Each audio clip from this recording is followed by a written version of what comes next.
saan makikita ang iba't ibang aktibidad dito sa Baguio.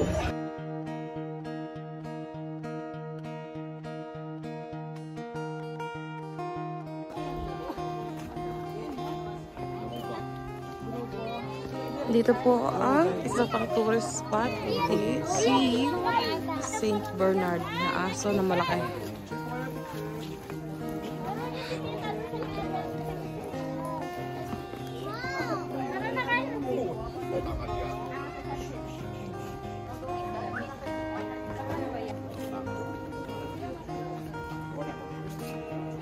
Wow.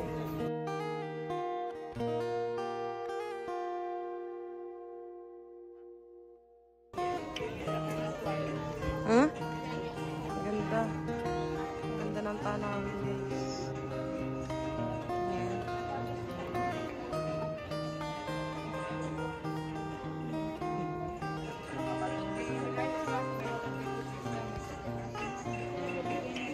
Dito naman sa area na to ay susubukan naman namin yung traditional clothing ng Igorot.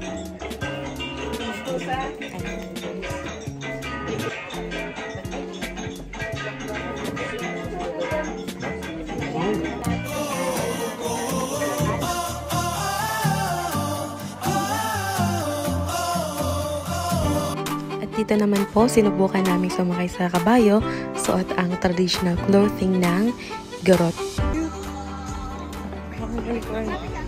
Sakay pictures sa kabayo.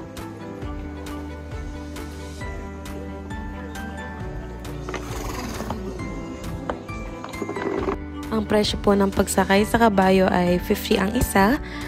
Pag naman gusto nyo dalawa kayo sa likod, pwede naman po yun. Pero additional 50 po ulit, which is 100 nung tinry naming dalawa.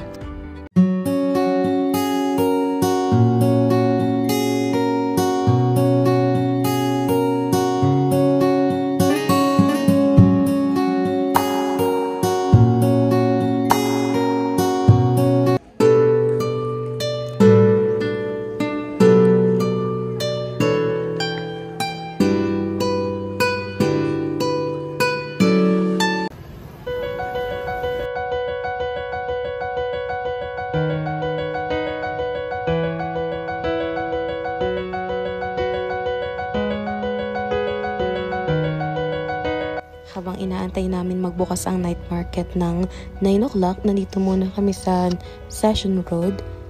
At kaabalahan, murder muna kami dito sa Jollibee. Ito nga pala yung kanilang Town Plaza Garden. At meron din siyang makikitang mga estatwa at may mga bulaklak. Sobrang daming tao at dito nakapila ang mga tao sa sakay ng jeep. At kadalasan ang mga tao sumasakay sila dito gamit ang taxi. Mura lang ang taxi dito compare sa Manila.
Dito naman napansin namin na napakalapit lang pala ng SM Baguio dito sa night market, which is nakalokit sa Session Road.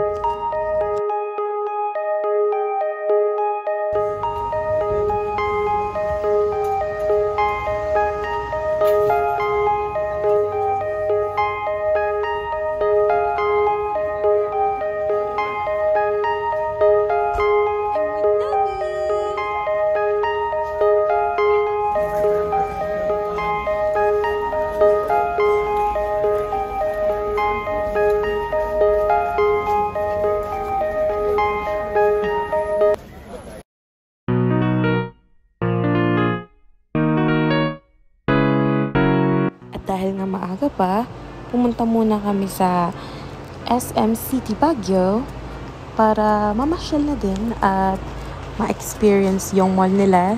Nasabi nila wala daw aircon sa loob. Which is tama kasi sobrang lamig na kasi at ang taas ng lugar na to. Kasama ko ang boyfriend ko tsaka ang aso kong si Toby.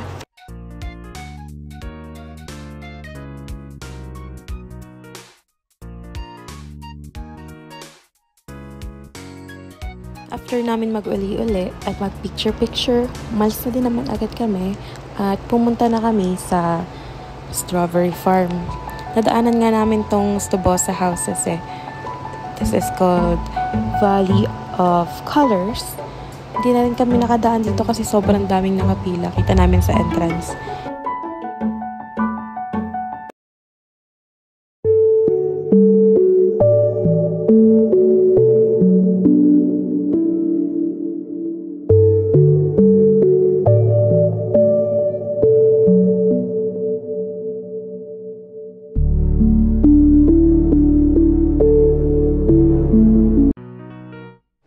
Balak pa nga sana naming mag-strawberry picking eh. And nabasa din namin na pwede ang aso. And meron kaming nakikita mga white strawberries. And tuntawa na kasi kami. Excited nang pumasok. And then, nung nakita namin yung price, nag-back out na lang kami kasi 780 ang isa. And sabi nila, 1 kilo daw, 780 na yon. Pero may nakita din ako sa labas kasi na sa halagang 250 lang, 1 kilo na. Kaya hindi na lang kami tumuloy. Dito naman sa labas, may makikita kayong mga nagtitinda. Nagtitinda to ng strawberry, ice cream, mga wine. 3 for 120 lang. And ito, mga souvenirs. Sa Hanay naman ito, tuloy-tuloy na yung mga bentahan ng strawberries. Sobrang mura ng mga tinda nilang strawberries dito. Like, 50 pesos. Like, 100 grams na ata to. And 3 for 100. Sa kabila naman, may nakita pa akong 1 kilo, 250 lang. Bumili na agad ako 2. Sobrang tamis ng lasa. Kaso nga lang yung malalaking size, 200 ang 1/4. Not bad kasi malaki na siya. Dito naman tinry kong bumili ng taho.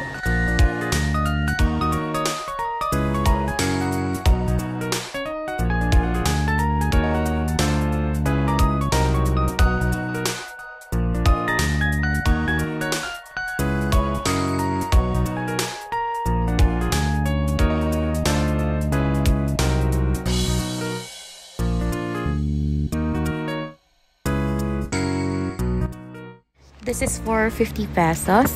And sa lasa naman niya, sobrang sarap niya. Lasa siyang strawberry syrup pero real strawberries ang ginamit dito. Kaya sobrang mura at sarap. Dito naman sa labas ng strawberry farm, pwede kayong magmerienda o kaya naman magtanghalian kasi ang dami nila ditong tinda. Sa gilid pa nito, hindi ko na actually siya na videohan. May mga karinderya doon na pwede nyong kainan. Masarap at mura ang tinda nila. At talagang pag nagutom kayo, pwede kayong mag-snacks dito.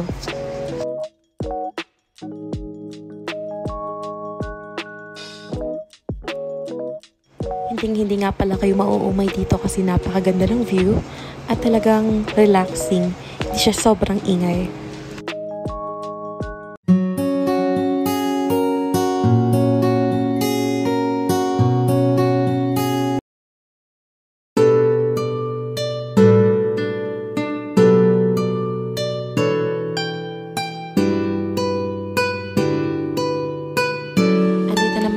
kami ngayon sa Burnham Park para bisitahin ang mga activities na nagaganap dito sa Baguio.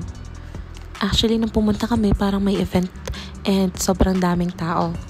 Pwede din dito ang pets and basta magdala lang kayo ng diaper at panatiliing malapit yung pet nyo. This one is only cost for 200 pesos. Kung gusto nyo, madami kayo, pwede naman. Basta ang isang boat, ang rental boat nito is 200 pesos. And actually, hindi na kami masyado nakapasyal. And hindi na rin kami rent ng boat kasi dalawa lang kami and meron kaming alagang aso. Ang hirap bantayan. And oo nga pala, magkakaiba ang rate ng mga boats dito. And oo nga pala, kung magre-rent kayo ng boat, make sure na itanong nyo muna yung price at kung ano yung gusto nyong style. Kasi magkakaiba sila. Hindi iisa lang ang may-ari.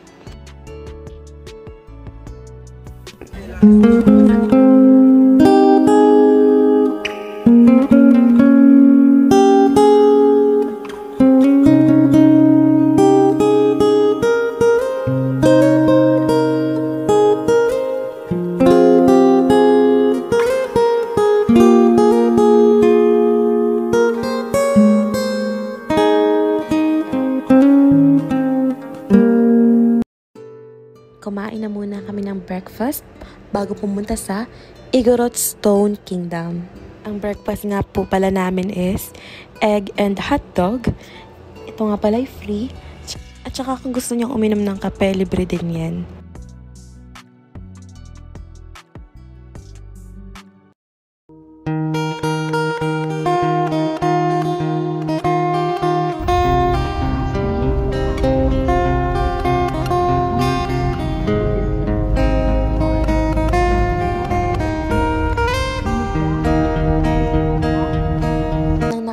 Kami dito sa Igorot Stone Kingdom, ang entrance nga pala ay itong mga sumusunod. At sumunod na din kayo sa guidelines kung ayaw nyong mapalabas. Actually, dala nga namin yung aso namin. And pwede naman magdala ng pet basta naka-diaper.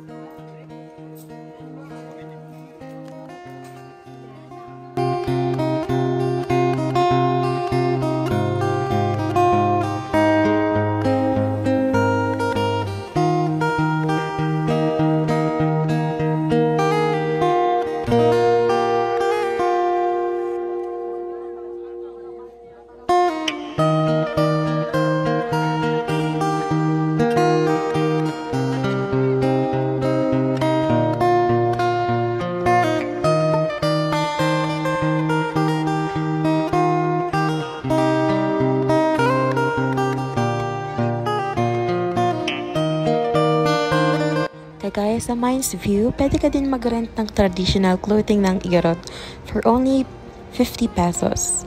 Meron din siyang doggy, yung malaki, which is si Saint Bernard. Pwede ka din mag-picture with them.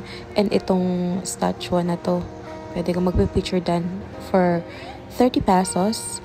And kagaya ng sa Mines View, meron din ditong kabayo na may kulay pink na buhok. Meron din ditong tattoo station. And pwede din kayong magpa-develop ng picture for remembrance.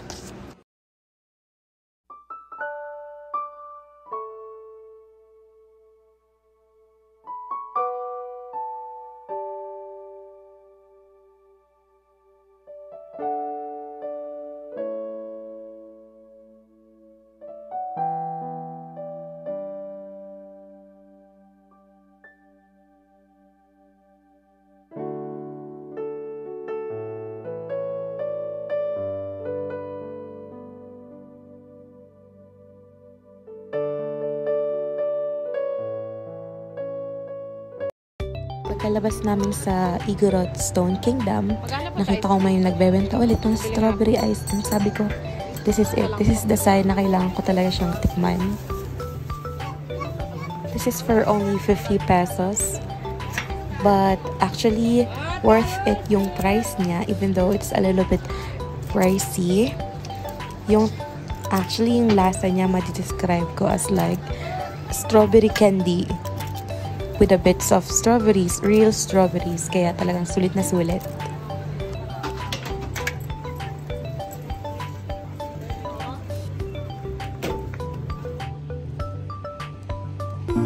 At dito na nagtatapos ang vlog ko. Thank you so much sa panonood. Please click like and subscribe.